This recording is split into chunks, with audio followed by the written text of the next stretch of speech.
In this video, we will discuss diffeomorphisms between two different manifolds and how we can define pull back and push forward of any type of tensor. Then, we will discuss how vector fields are connected to one parameter family of diffeomorphisms and use those to define derivatives on the manifold, the Lie derivatives.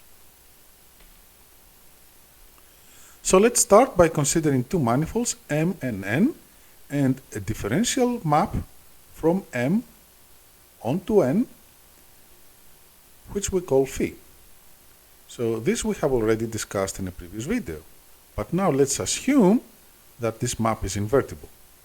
For this to happen, the manifolds M and N have to, of course, to be of the same dimensionality.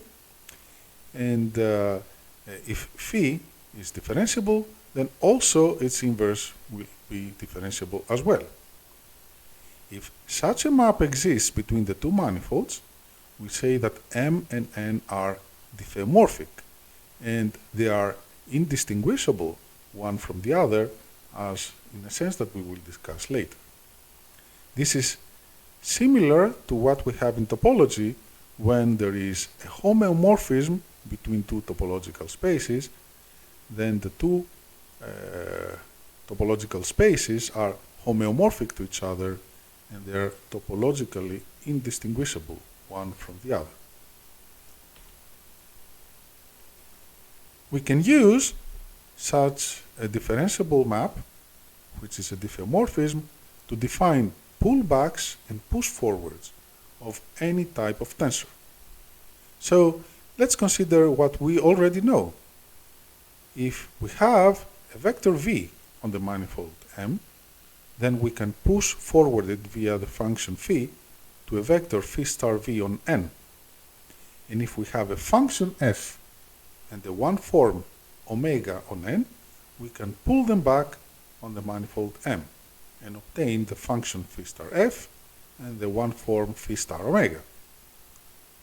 Now, since the map phi is invertible, take a look from the point of view of the manifold N, which is mapped onto M via the inverse phi. Then, if we have a vector W on N, we can push forward it to a vector phi inverse star of W. And if we have a function G and the one form on M, we can pull them back on N and obtain new function phi inverse star of G and new one form phi inverse star omega. So this new push forward vector and pull back function and one form from the point of view of N can be looked from the point of view of M and make this function be a push forward of the function G on M on N, and this one form here to be the push forward one form from M onto N. And similarly, the vector W on N can be pulled back on M and obtain this vector here. So let's look this into a slightly more detail and start with functions. Let f be any function on N that takes a point from N onto real numbers R. We already know that this function can be pulled back and obtain a function on M which we call phi star f. And this is defined by the composition of phi with f. And takes a point P via the map phi to a point Q, and then f takes us to a real number. Now, let's do that from the other side.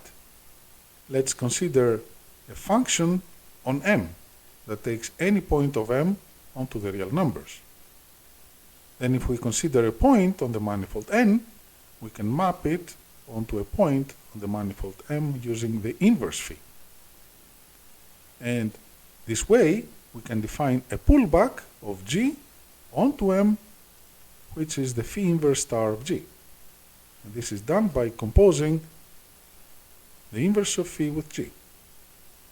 We define this new function on n to be the pushed forward function of g on n. And we denote it by phi star g. So the push forward function phi star g is a function on n which is the pullback of g via the inverse phi.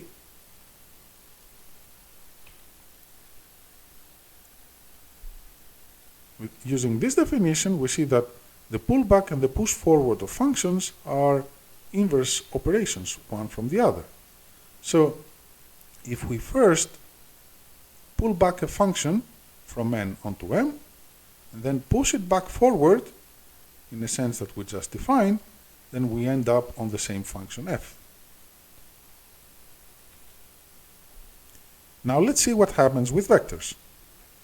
We already know that since phi is a differentiable map, if we consider a vector v on m, we can define a pushed forward vector phi star of v on n.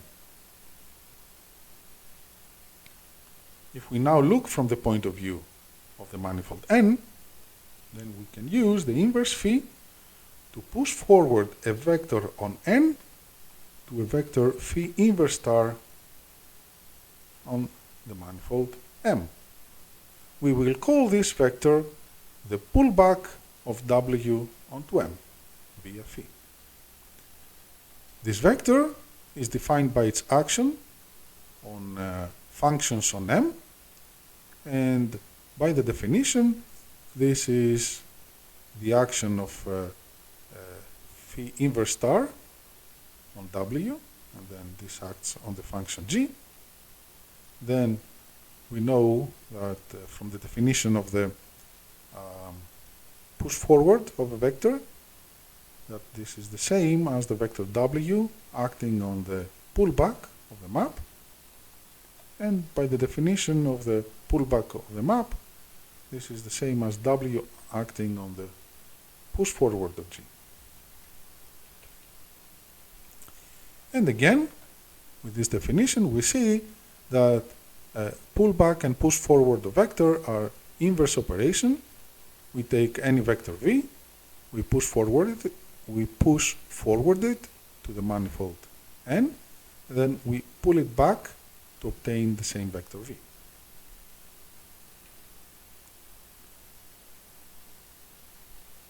The components of a pullback vector can be easily computed by what we know from pushing forward vectors.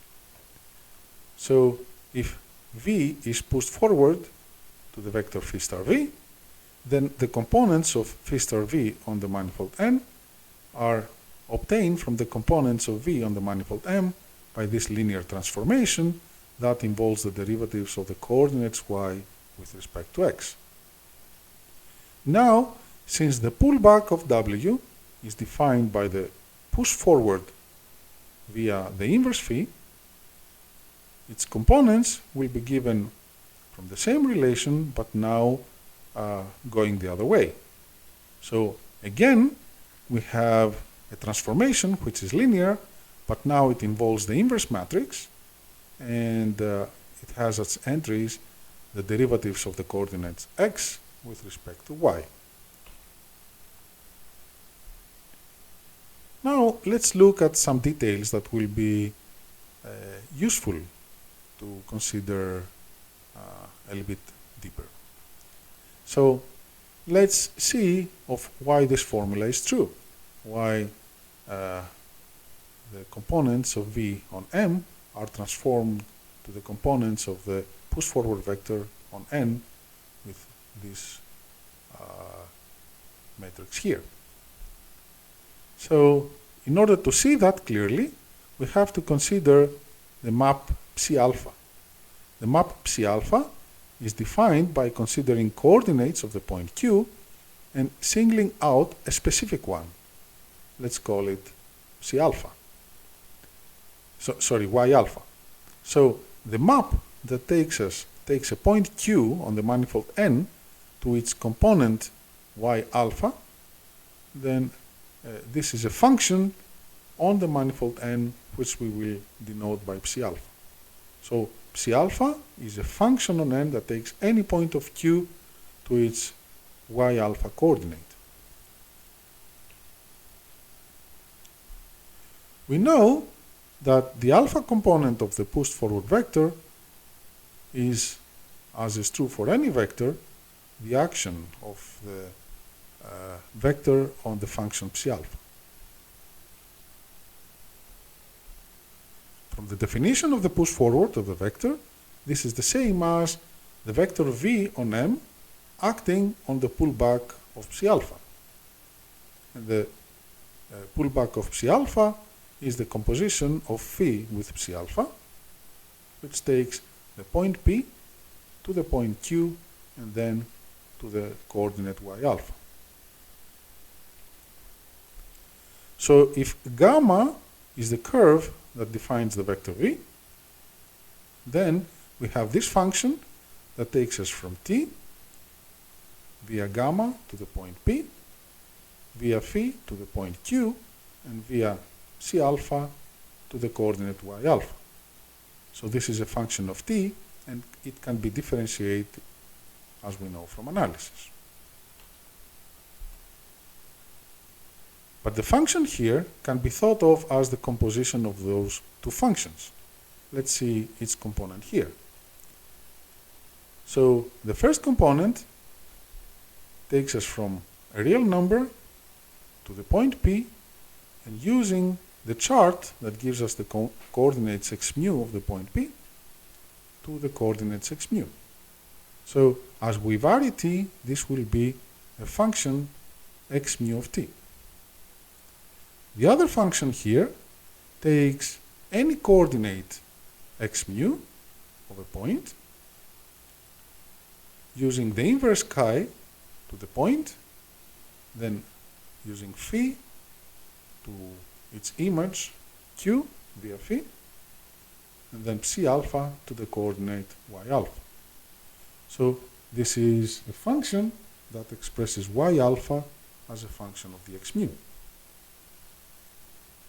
Then we can use what we know from analysis and compute the derivative here using the composition rule with this well-known function.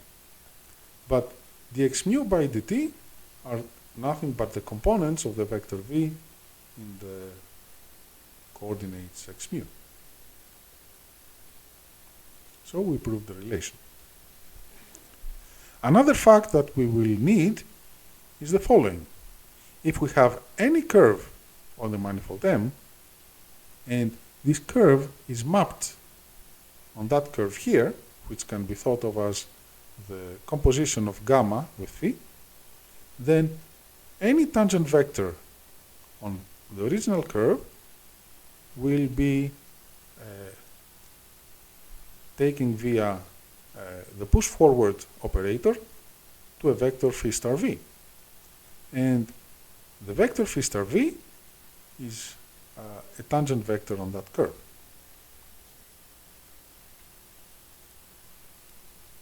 In order to see this, let's call the tangent vector at Q to be a vector W. And then we will show that this vector W is equal to phi star v. Any vector on n is defined by its action on functions on n, like the function f. And if we have a coordinate basis, d alpha, this is given by the action of this operator on f. And we know that the components of w in the coordinate basis are nothing by the derivative of y alpha with respect to t, where this is taken along the curve on the manifold Rn.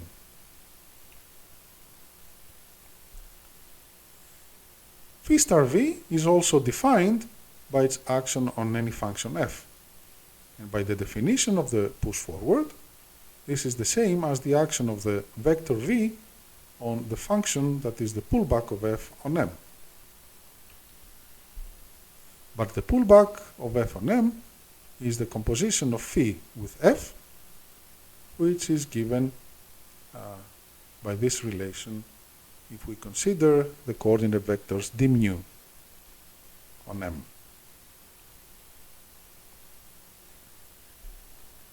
The coordinates v mu are nothing but dx mu by dt on this curve here, and the action of d mu on this function is nothing by taking the partial derivative of this function here. That takes us from the coordinates x mu of the point P back to the point P via the inverse of chi, and then the function phi composed with f that will take us to the coordinates y alpha. In order to compute the derivative dy alpha by dt in equation 1, let's see what we mean by this y alpha as function of t. So this is a curve here that is obtained by composing the curve gamma that takes us from the real number t to the point P, then with phi that takes us from point P to point Q, and then with psi that gives us the coordinates y alpha. This function here can be see that it is equivalent to the composition of those two functions, where the first one takes us from t to x mu of t, which is a curve on Rn, and then with this function here that takes us from the coordinates x mu to the coordinates y alpha. So we obtain y alpha as a function of x mu of t. Therefore, the derivative here can be computed using the composition rule of derivatives as dy alpha by dx mu times dx mu by dt. Substituting this formula into equation 1, we obtain this equation here, and by looking what dy alpha by dx mu times d alpha f is, this is nothing by d mu f. And why is this? It's because the action of the coordinate vectors on the function f is nothing but the partial derivatives of those functions shown here. And then we can use the composition rule of derivatives. But we see that this is equal to this, which is equal to the action of the pushed forward vector on the function f. This equation is valid for any function f, therefore the vector w is equal to the pushed forward v. Note that in this discussion we never use the inverse of phi, so this fact is also true for any differential function of m onto n. So let's move on now the discussion to the question of why diffeomorphic manifolds are the same. What we will show is that when two manifolds are diffeomorphic, then diffeomorphisms are equivalent to coordinate transformations. Let's start by considering again the function psi alpha on n, which takes a point P to a specific coordinate y alpha of Q. Let's pull back this function onto M, and then this is defined by the composition of phi with psi alpha, and that will take us from P to Q to the coordinate y alpha. So we will have y alpha as a function of P. So if we collect all those y alpha of p's for all alphas, we can define a chart in the neighborhood of P. That takes P to the coordinates y alpha of Q. Note that this is possible because phi is invertible, otherwise this would not have been a chart. The function C prime takes the point P via phi to the point Q, and Q is taken to the coordinates of the point Q. But since phi is invertible, we can go the other way. We can first start from y alpha, use the inverse of C to go to Q, and the inverse of phi to go to P. So this map is indeed invertible. So this gives us a transformation of the coordinates x mu to the coordinates y alpha for two different charts in the neighborhood of P. This is a usual coordinate transformation, and we call this transformation a passive transformation. But the same function y alpha of x mu can be thought in a different way. We can start from x mu, go via the inverse of chi to P, then use phi to go to P, to Q, and then use psi to go to y alpha. So the coordinates of x mu, of the point P, are mapped to the coordinates of a different point, Q on the manifold N. So this is called an active transformation because it relates coordinates of two different points. So if we have a context where that is invariant under coordinate transformations, such as general relativity, where physics is independent of the coordinates used, this is equivalent to saying that this context is the same if we consider two manifolds that are diffeomorphic. So in that sense, and in this context, if M and N are diffeomorphic, they are identical in the description of those two realities.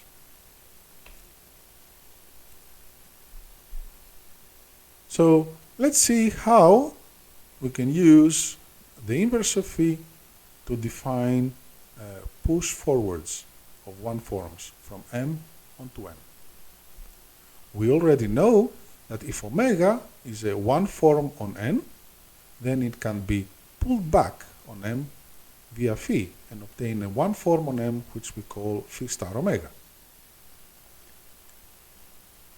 If we look from the point of view of the manifold N, if we have a one form on M, we can pull it back on N using the inverse of phi and have a one form on N which we call phi inverse star of sigma.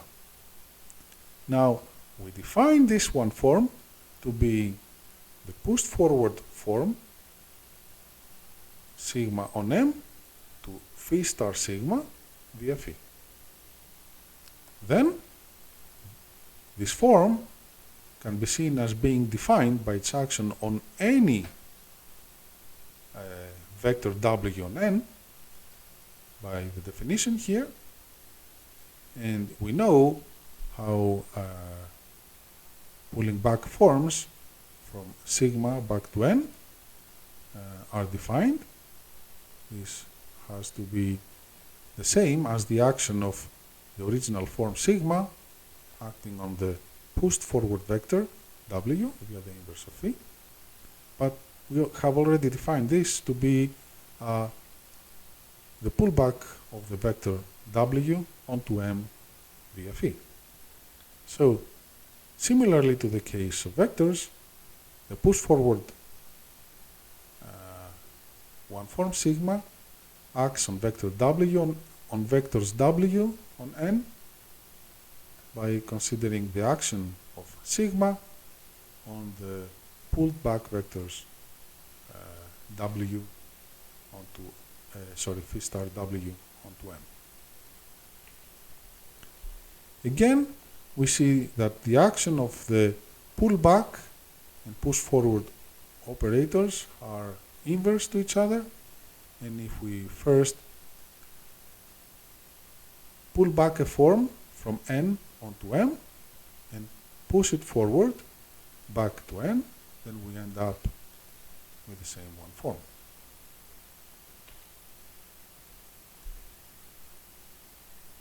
Similarly to the case of vectors, we can compute the components of the pushed forward one form by considering their pullbacks via the inverse map.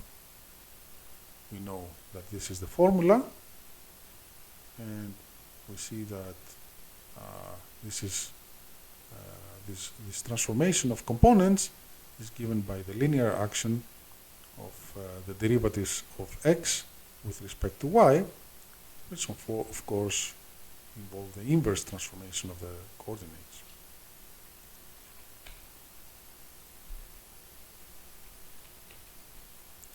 So let's summarize what we have obtained so far.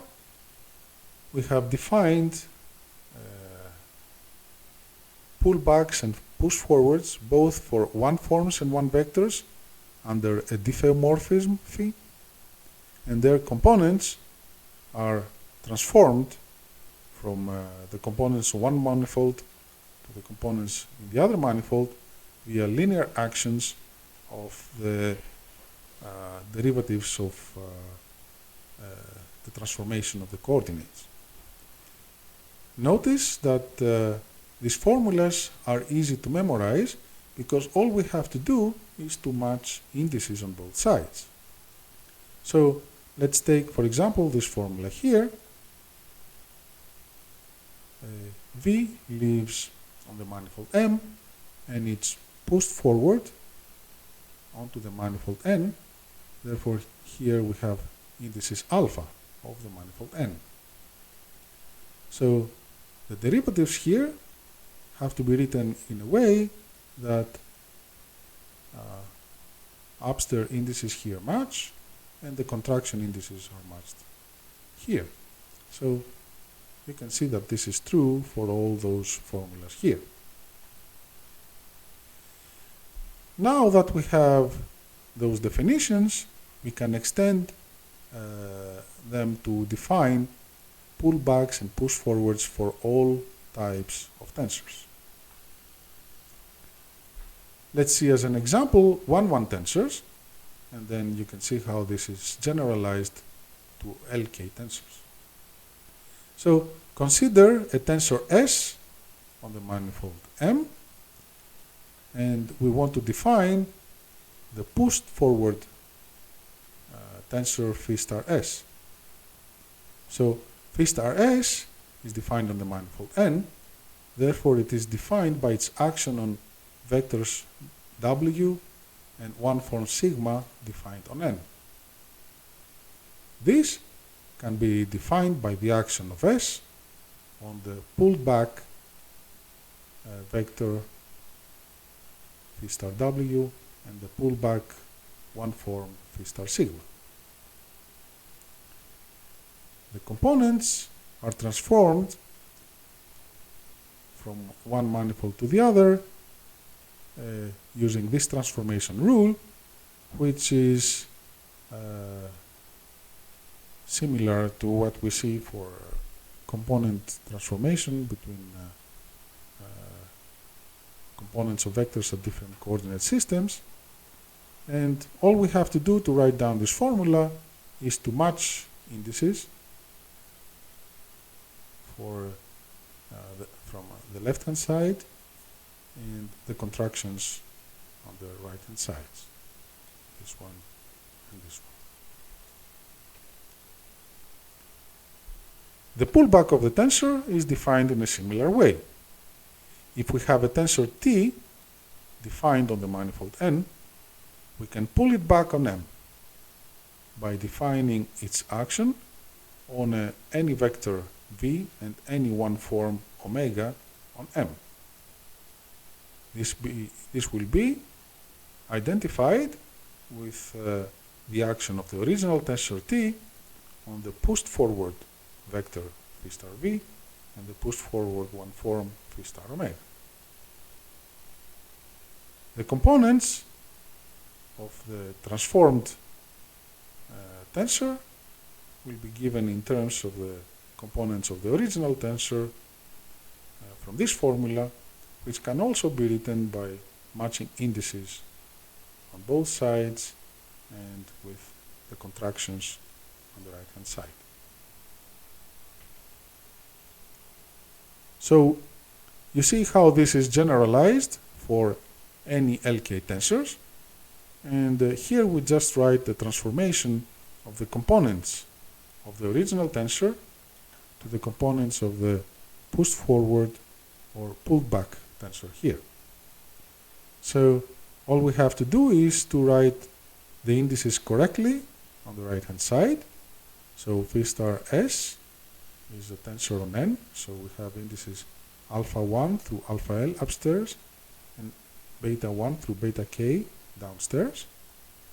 And this will be related to the components of the original tensor, which has indices on the manifold M, nu1 through nu l upstairs and nu1 through nu k downstairs.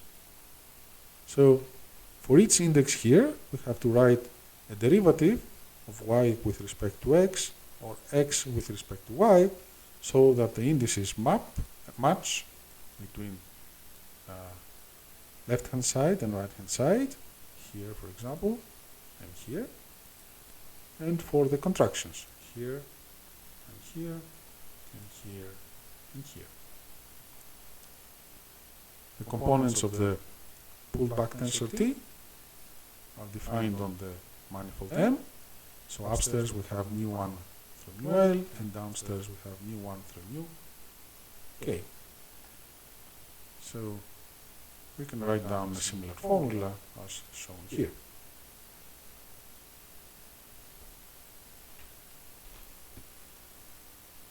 So let's now consider diffeomorphisms of the manifold M onto itself, and furthermore consider a family of diffeomorphisms whose members are distinguished by a real number t. This will be called a one-parameter family of diffeomorphisms. For this family, we require these simple properties. If we compose two members of the family corresponding to S and T, we obtain the member of another family corresponding to the parameter S plus T. When T equal to 0, we have the identity map, and the inverse of any such map is a member of the family corresponding to the parameter minus T. There is a sense of continuity defined in this family of diffeomorphisms, in the sense that if we consider the images of any p for a function corresponding to t plus epsilon, then as epsilon goes to 0, we're getting arbitrarily close to the image of p under phi t.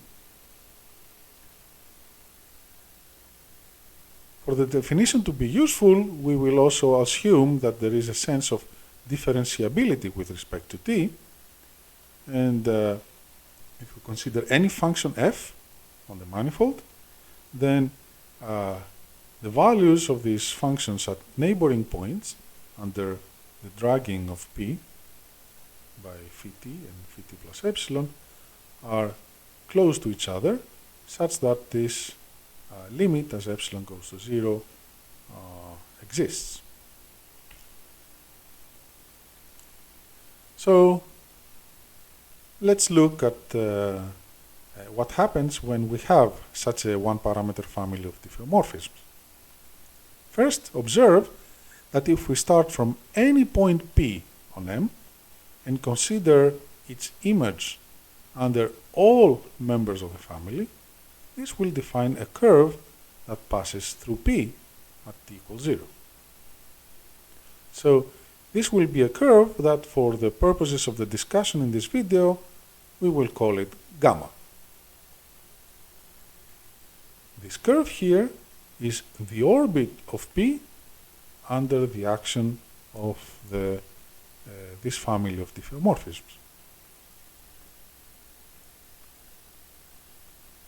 The curve gamma defines a vector V, which can be thought of as being generated by the one-parameter family of diffeomorphisms.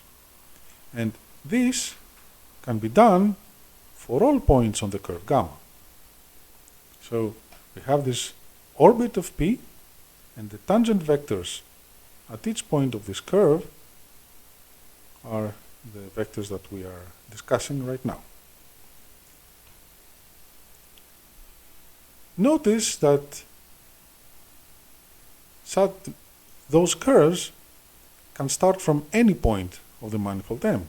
Therefore, they fill the manifold in the sense that each point of the manifold has a unique curve going through it. These curves never intersect because we have assumed that phi is a diffeomorphism. Therefore, we cannot have 2 points mapped onto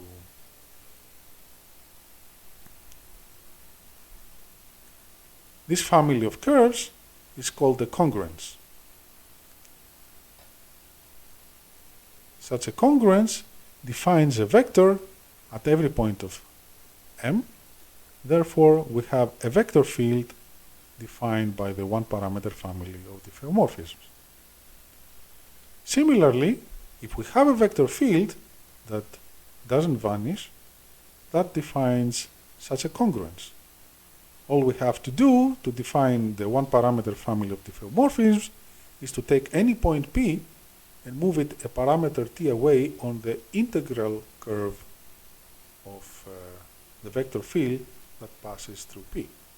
And we know that this is unique. Any curve on the manifold M can be dragged to a new curve using this one-parameter family of diffeomorphisms. And then we can use the fact that phi is a diffeomorphism to pull back and push forward tensors from one curve to the other. So let's consider the dragged curve as the composition of the curve gamma with phi of t. Every point on the curve gamma is mapped via phi of t onto a point on the dragged curve.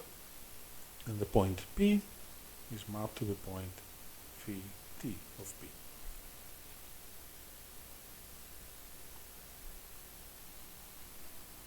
Then, a tensor at any point P on the curve gamma can be pushed forward to its image under phi t.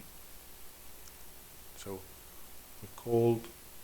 by this way, we can drag tensors along phi t this way. As a special case, consider the tangent vectors on the curve gamma.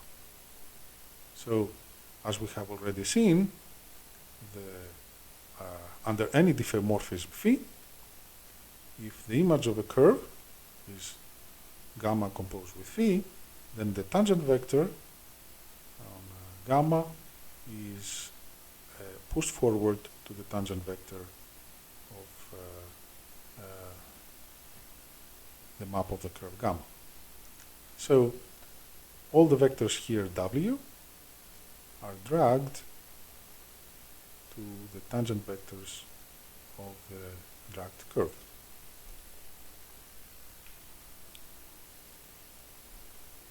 Now, let's consider two vector fields, V and W, and their t and lambda integral curves. Then, define the one-parameter family of diffeomorphisms by the integral curves of the vector field V.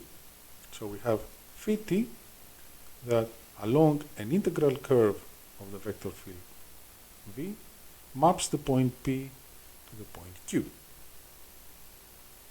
Then, if we have the value of the vector field W at the point Q, we can pull it back to the point P.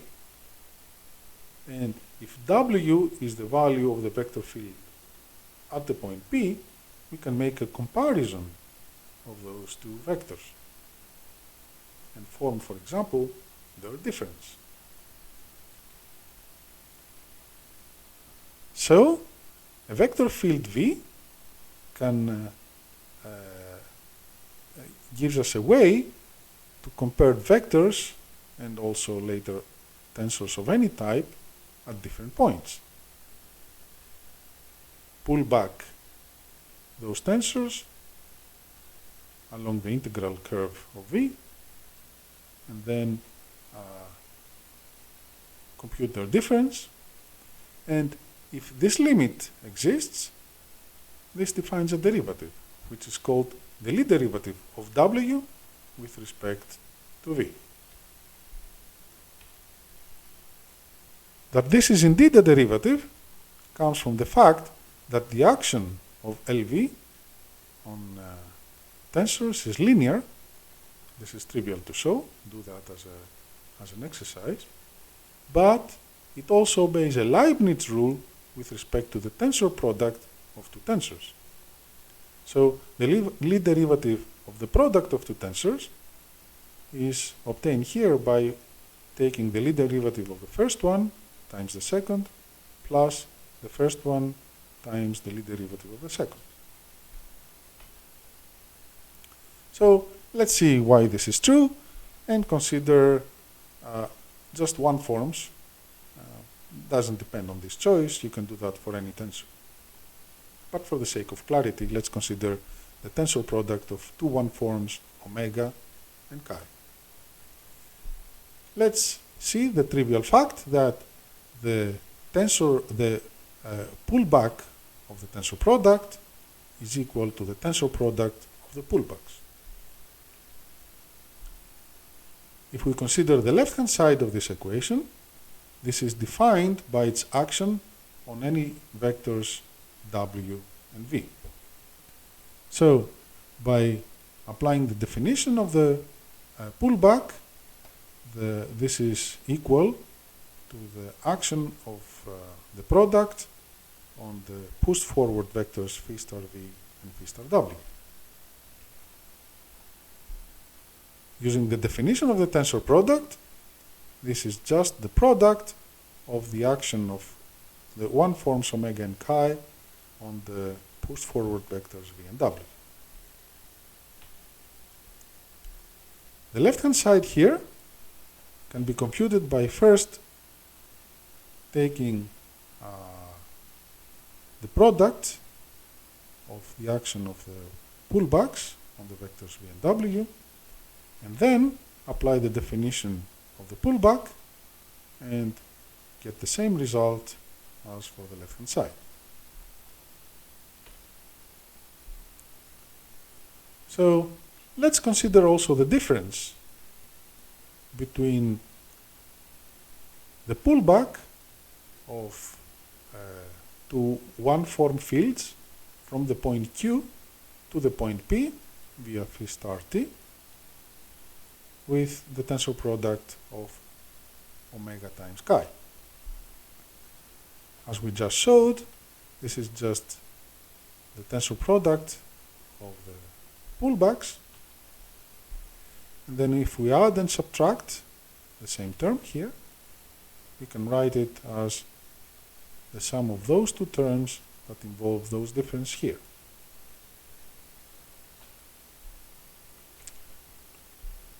Then we know that the Lie derivative of the tensor is defined by this formula here, by this limit, and by substituting this result, we have two terms, this one and that one. And we see that the differences in the parentheses will give us the Lie derivatives of the one form here, and the Lie derivative of omega in this term. Now, we also use the fact that as t goes to 0, this term here goes to omega. Let's see how we can compute lead derivatives with respect to a vector field V. The lead derivative of a vector field W with respect to V can be shown to be equal to the commutator of V with W. This proof requires some work, and we will do that in detail at the next video. But we know the components of the commutator of two vector fields. It's given by this formula in a coordinate basis.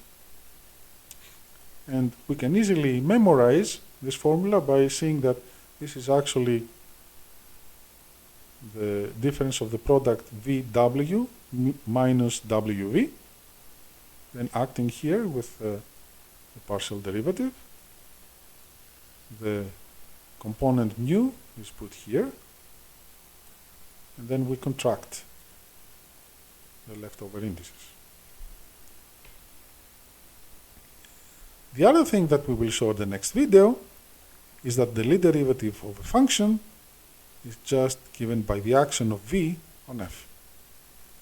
This is nothing but the derivative of f along the curve that defines v, and in terms of a coordinate vectors d mu, this is given by the action of this operator on f. The components of d mu are nothing but dx mu by dt.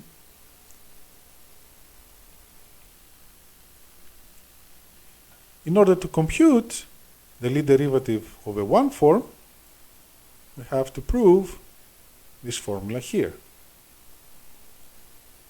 The left-hand side of this formula is the action of the lead derivative on a function, which is given by this formula here. And the left-hand side here has what we're looking for, the lead derivative of omega, and then here the action of omega on the lead derivative of w, which we already know how to compute. Notice that this is a Leibniz-like rule where LV acts first on omega and then acts on w.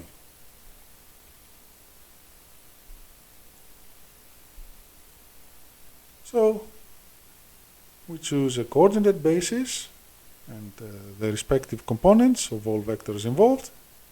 So the left-hand side here is the action of this operator here on the function which is obtained by the contraction of omega of w. The first term on the right-hand side is the contraction of the components of the lead derivative with the components of w. And the second term here is the contraction of omega with the components of the lead derivative of w. We know how to compute everything.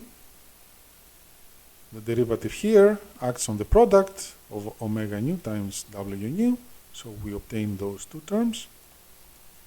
And the lead derivative of w has components given by the formulas here, which we substitute here. And we see that there are cancellations here and here, and then we can solve for the components of the lead derivative and find this formula here. This formula is true for any vector, for any vector w. Therefore, the components of the lead derivative of omega is given by this formula here. It's not hard to memorize those formulas. Look at the similarities between the formula for the components of the lead derivatives of a vector and the lead derivatives of a one form. The first term is the same. We simply act on the components of w and omega with the operator v nu w nu. The other term involves derivatives of v. And if we make the indices consistent in both sides of the equation, then there is only one way to do it. And we can write those terms this way.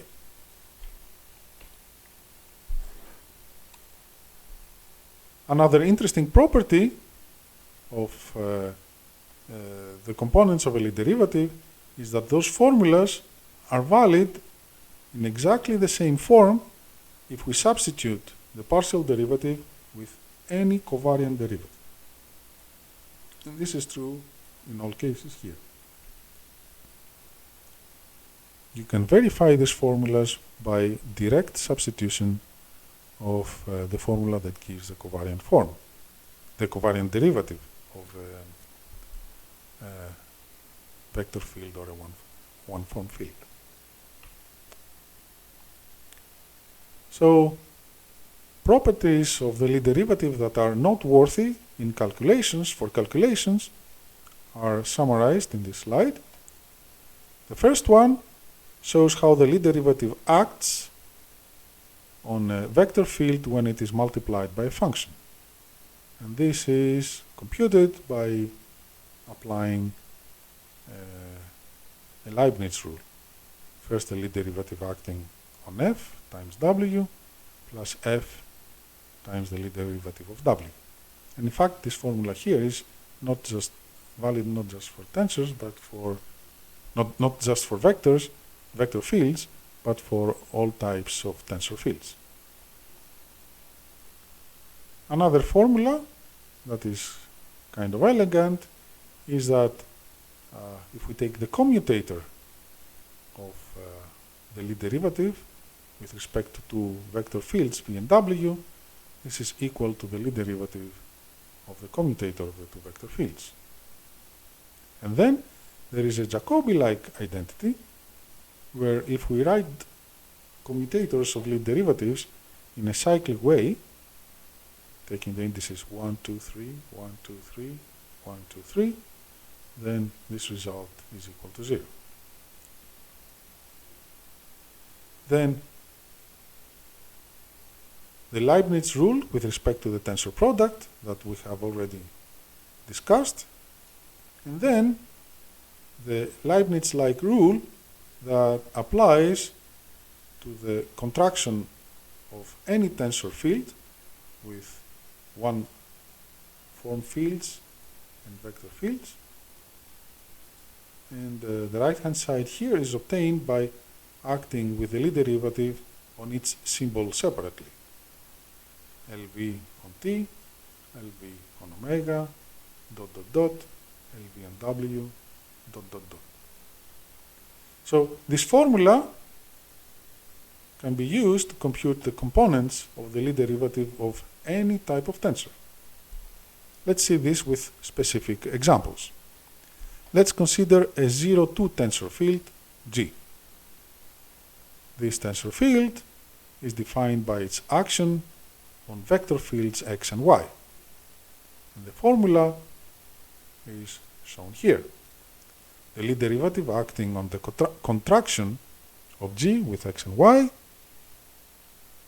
is given by the contraction of the Lie derivative of G with the vector fields times the contraction of G first with the Lie derivative of x and y, and then with the x and the Lie derivative of y.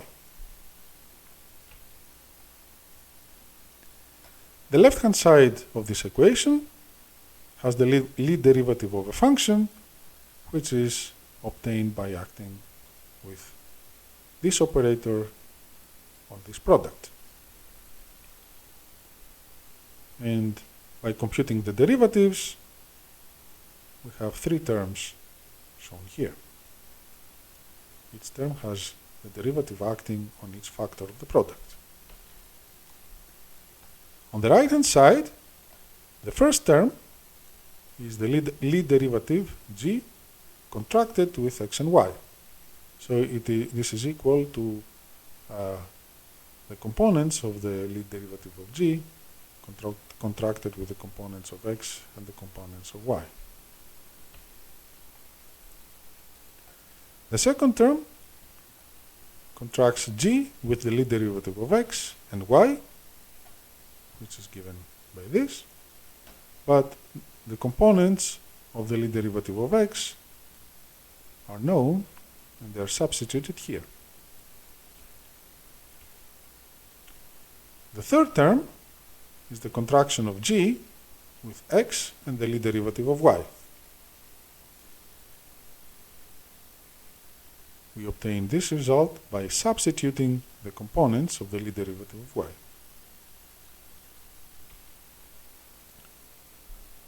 Comparing the terms on the left-hand side and the right-hand side, we see cancellations of this term with this term and this term with that term. So if we equate the left-hand side and the right-hand side, we have this term on the right-hand side. This is what is left over from the first term, and this is what is left over from the third term. Then we can solve for the components of the lead derivative of g and obtain this formula here. We see that this formula is similar to the case of the lead derivative of one forms, except that the terms involving the derivative of v have to be contracted with every index of g. So the first term here has contraction of the first index with mu, and then the second index with mu here. Now, the other indices are written in the obvious way.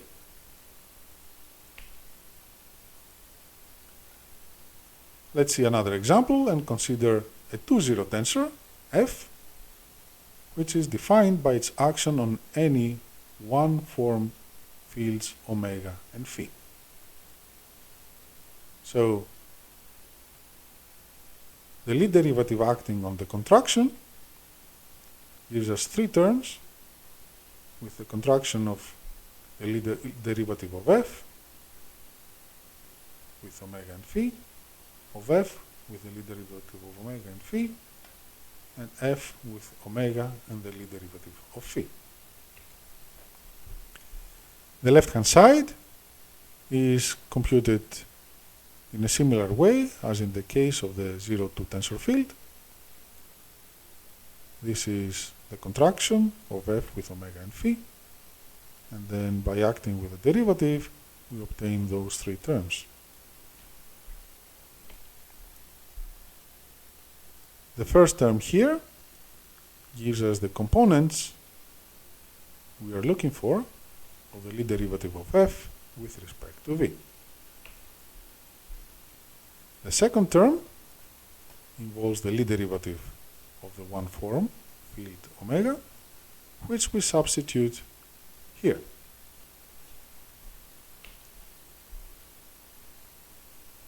Then the third term involves the lead derivative of phi with respect to v, and we substitute its components here and obtain this term here. By equating the terms on the left and right hand side of the equation, we see that this term is cancelled with that one, and this term is cancelled with that one. So the second and third term are those ones. Then we can solve for the components of the lead derivative of f and obtain this formula shown here. This formula is similar to the one obtained for the lead derivative of a vector field, except that the terms involving the derivative of v have to be written once for every index of the 2-0 tensor. So the first term here is contracting the first index of f with the derivative here, and then the second index here is contracted with the derivative here. The other indices are put in an obvious way.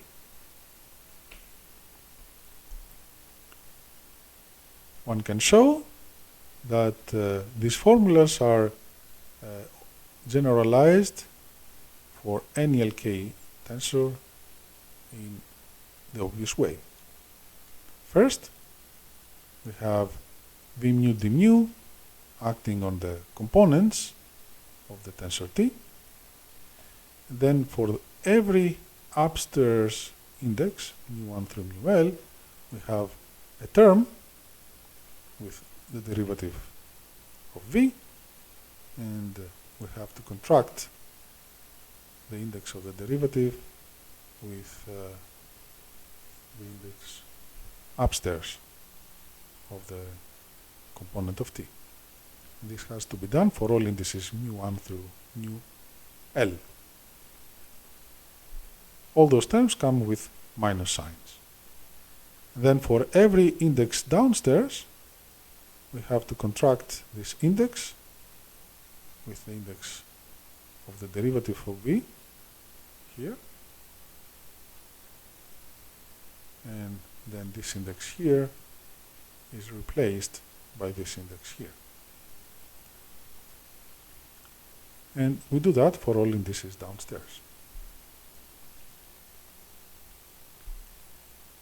It is true that this formula is valid if we substitute the partial derivative with any covariant derivative.